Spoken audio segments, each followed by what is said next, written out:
The tree, a parable of the root and the reach, the great severing. In the beginning there was only the one, the mother tree. She stood as a cathedral of bark and chlorophyll, a sovereign entity rooted in the rich black loam of the ancient grove. Her canopy was a universe unto itself, a green galaxy that filtered the starlight and drank the rain of the primal heavens. To be a seed in her boughs was to be held in the embrace of absolute safety, rocked by the gentle breath of the world, connected to the hum of 1,000 siblings. But safety is not the purpose of a seed. The sky darkened, the air grew heavy with the scent of ozone and impending violence. This was not a gentle rain. This was the great storm, the wind of destiny that comes to shatter the comfort of the nest. It roared like 1,000 lions, bending the mother tree until she groaned in the agony of resistance. And then, the release. With a snap that echoed like a thunderclap, the connection was severed. Thousands of children were ripped from the mother's arms. They were cast into the swirling, chaotic void, a legion of potential lives spinning into the grey abyss. One seed, smaller than the rest, was caught in a thermal of exceptional violence. She was lifted higher and higher, away from the rich loam, away from the sweet river, away from the chorus of her kin. She flew until the green of the forest was but a memory, until the air turned acrid and thick. She fell. She did not land in soft earth.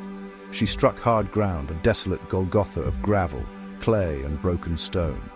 Here the sun was a pale, sickly eye peering through a shroud of grey smog. Here the rain did not dance, it spat. The seed lay in the crevice of a rock, trembling in the cold silence. She waited for the hum of her sisters. She waited for the song of the mother. There was only silence, and the seed cried out, her voice a tiny vibration in the dust. "Mother, why have you abandoned me? Why did you let the wind take me? Why am I here, in this place of bones and grey air, while my sisters drink the sweet milk of the forest? Come for me." The wind hissed over the sharp rocks. The mother did not answer. The distance was too great. The seed was truly, terrifyingly alone. The era of thirst and the boy. Time in the desolate place was not measured in seasons, but in agonies. To germinate here was an act of rebellion. The seed had to break her own heart to let the root emerge. She pushed against the dry, hostile clay. Every millimeter of growth was a war against the physics of the wasteland. She starved for water. She suffocated for air. The smog pressed down on her like a leaden blanket, choking her pores. Years bled into decades. The seed became a sapling, a twisted, gnarled thing. She was not majestic, she was a survivor. Her bark was grey and flaky, her leaves sparse and pale, gasping for photons in the dim light. She spent her days in a liturgy of complaint. "I am the forgotten one," she whispered to the smog. "I am the exile. Look at me, mother. Look at how I suffer." Then came the first violation. It was a creature of noise and haste, a young boy vibrating with the chaotic energy of the species. He ran through the rocky waste, kicking stones, seeking destruction. He saw the sapling standing alone in the grey. The boy did not see a life. He saw a thing. With a thoughtless, casual cruelty, the boy reached out. He grabbed a lower branch, one of the few the sapling had managed to grow with years of sacrificial labor. The boy twisted. Snap. The sound was a scream in the wood. The sapling shuddered to her root tips. The boy laughed, tossed the branch into the dust, and ran away, disappearing into the fog. The sapling stood bleeding sap, a golden tear weeping from the open wound. "Why?" the tree cried out, her voice rising in a keen of betrayal. "I have done nothing to you. I gave you no offense. I struggled just to breathe, and you take my limb. You take my labor. Why did you hurt me?" She waited for the boy to return, to apologize, to bind the wound. The boy did not return. The wound did not heal. It hardened. It became a knot, a scar of twisted wood that disrupted the flow of the sap. The tree grew around it, but she never forgot it. She enshrined the pain. She made the scar the center of her identity. "I am the broken one," she told the wind. "See my wound. See what the world has done to me." The machine and the great scar. The years turned into a century. The tree was no longer a sapling, but she was stunted. She was a crooked, angry thing, standing in the wasteland like a monument to bitterness. She had survived, but she had not thrived. She existed in a state of starvation, hoarding every drop of dew, cursing the sun for being too dim, cursing the mother for being too far. Then came the second violation. The wasteland had changed. A road of black asphalt had been laid near the tree, a river of hard stone for the metal beasts of men. On a day unlike any other, the air filled with the screech of burning rubber and the roar of an engine in distress. A car, moving with blinding speed, lost control. It did not stay on the black river. It careened off the path, sliding sideways through the gravel. It struck the tree. Crack. The impact was cataclysmic. Metal shore through bark, glass shattered against wood. The car slammed into the tree's flank, tearing away a massive strip of her outer skin, the phloem, the lifeline, the vessel of her blood. The car shuddered and stopped. Steam hissed. The driver, shaken but alive, reversed the machine. He looked at the dent in his metal, cursed the tree for being in his way, and drove off, leaving a trail of oil and exhaust. The tree was left gasping. Half of her trunk was exposed, the raw white wood naked to the smog and the caustic air. The flow of nutrients from the roots was severed on one side. The pain was absolute. "Why?" the tree roared, a sound that shook her remaining leaves. "Why have you done this? Do you not see I am already dying? Do you not see I am starving? You have stripped me of my skin. You have broken my body. Who is the author of this cruelty?" She cried to the car's taillights fading in the distance. She cried to the mother who could not hear. She cried to the boy who was long dead. "I am the cursed one," she wept. "First the wind, then the boy, now the machine. The universe conspires to kill me. There is no justice. There is only loss." Ivi, the descending silence. The great scar began to rot. Fungi tried to enter the wound. Insects sought to burrow into the exposed wood. The tree had to divert all her meager energy to cauterize the wound, to wall off the death. She stopped growing upward. She had no energy for the sky. The smog was too thick, the pain too great. She spent the next century in a trance of grief. She recounted her traumas like a rosary. Every morning she remembered the wind. Every noon she refelt the snap of the boy's hand. Every twilight she relived the impact of the car. "Look at me," she whispered to the stones. "I am a victim of the world." But while her mind looked backward, staring into the abyss of her history, her body, driven by a silent, ancient intelligence that bypassed her grief, did the only thing it could do. It went down. Denied growth in the air, the tree poured her life into the dark. Her roots, thick and knobby, became diamond-hard drills. They pushed past the gravel. They pushed past the clay. They entered the bedrock. While the tree cried, the roots dug. While the tree cursed the car, the roots cracked the stone. While the tree mourned the mother, the roots sought a new mother. It was a blind, desperate groping through the geology of the earth, down, down, down into the crushing pressure of the deep crust. The tree was unaware of this journey. She was too busy looking at her scars. She thought she was dying. She did not know she was mining. Decades turned to centuries. The smog above grew thicker, the sun grew dimmer. The tree was a skeletal wreck, a monument to agony, barely holding on to a few grey leaves. She was ready to die. She prepared her final speech of accusation against the unjust universe, and then, the aquifer. It happened in a moment of serendipitous revelation. The taproot, the deepest finger of the tree's soul, pushed through a layer of impermeable granite and punched into a hollow void beneath. It did not hit rock, it hit fluid. But this was not the bitter, acidic rain of the surface. This was not the muddy, fleeting moisture of the clay. This was the deep deep. This was the aquifer. It was water that had fallen as rain 1,000 years ago, filtered through miles of purifying stone, resting in the absolute dark, cold and pure and sweet.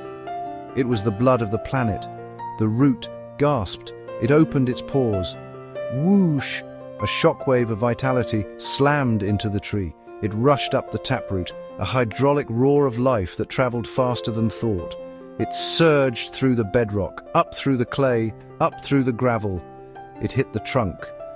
The tree, lost in her weeping, suddenly went silent. She felt a pressure building inside her, a turgidity, a power she had never known, not even in the mother's arms. The water filled her collapsed veins. It flushed out the toxins of the smog.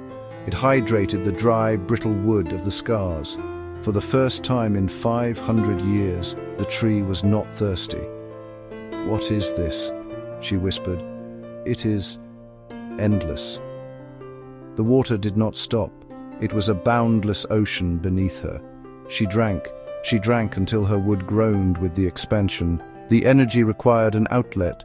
The grief could no longer contain the life. 6. The ascension. The tree looked up. For centuries she had looked at the smog with fear. Now, fueled by the deep water, she looked at it with challenge. "Grow!" the water whispered in her veins. The tree pushed. She did not grow slowly now. She exploded upward. New branches burst from the gnarled trunk, shooting out like green lightning. The wood, reinforced by the mineral-rich water, was like iron. She punched through the layer of air where she had stagnated for centuries. She grew past the memory of the boy. She grew past the height of the car.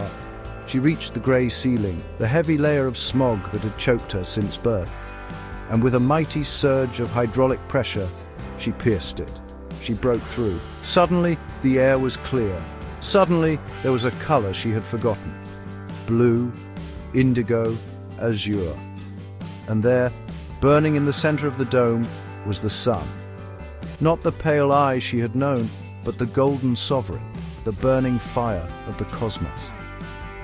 The light hit her new leaves, lush, dark emerald leaves, and the photosynthesis began. It was not a trickle of energy. It was a torrent of sugar and fire. The tree expanded. She spread her arms wide, a canopy of triumph unfolding over the smog below. She was a giant. She was a queen. The scars were still there, the knot of the boy, the gash of the car. But they were no longer wounds. They were texture. They were the character of a survivor. They were the markings of a veteran who had conquered the stone. The forest and the revelation. The tree stood in the sunlight, drinking the aquifer, bridging the earth and the sky. She was complete, and because she was complete, she could no longer contain her nature. She began to create. Flowers, white and fragrant, burst forth from her crown, and from the flowers came seeds, thousands of them. But she did not fear the wind anymore. She understood the wind. She shook her mane, and the seeds fell. They did not fall into a hopeless wasteland. They fell into the shadow of her protection. They fell into soil that her roots had broken and aerated. They fell near the source of the water she had found. Years passed. The seeds germinated. They did not struggle as she had. She shielded them from the harsh sun. She dropped her leaves to create mulch, turning the rocky gravel into rich soil. She shared the water from the deep aquifer through the fungal network of her roots, nursing them, feeding them. A forest grew around her, a green island in the grey waste. The tree looked down at her children. They were tall, straight, and strong. They had never known the boy. They had never known the car. They only knew the abundance of the mother tree, and in the quiet of a golden afternoon, the tree looked back. She tried to summon the old anger. She tried to cry out to her mother. She tried to curse the boy. She tried to hate the car. But she found she could not. She realized that if the wind had not taken her, she would have been just one of a million in the mother's shadow, fighting for a stray beam of light. She realized that if the soil had not been hard, her roots would never have gone deep enough to find the eternal aquifer. She realized that if the boy and the car had not scarred her, she would not have built the callous armor that allowed her to pierce the smog. She looked at her scars, and she saw them not as insults, but as maps. The path of pain had been the path to the water, and then the great revelation washed over her, clearer than the sunlight, deeper than the aquifer.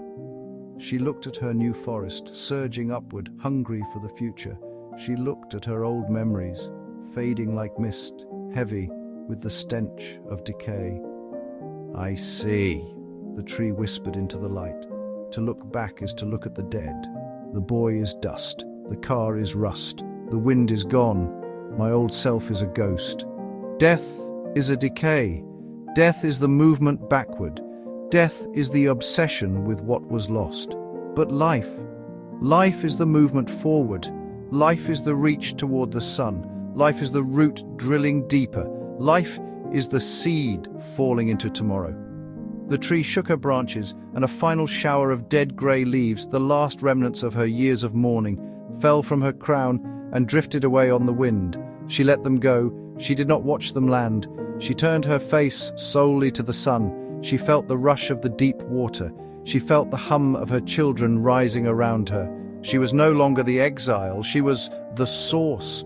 She had let go of the past, and in doing so, she had taken hold of the everlasting future. And so, the wasteland did not conquer the seed conquered the wasteland. Where once there was only a Golgotha of gravel and silence, there now stood a roaring cathedral of chlorophyll and wind, a sovereign ecosystem born from a single refusal to die. She did not merely survive the smog, she breathed it in and exhaled the breath of life, changing the very atmosphere that once sought to choke her. The grey desert began to retreat, consumed by the voracious green tide of her children, forcing the desolation to yield to the forest. She stood as the axis of this new world, a living bridge between the crushing dark of the deep earth and the blinding fire of the high sun. The boy was forgotten dust, the machine was ancient rust, but she remained, an eternal testament that the deepest roots are forged in the hardest stone. She had finally learned the great secret of the soil, that the wound is not the end of the story, but the opening through which the glory flows.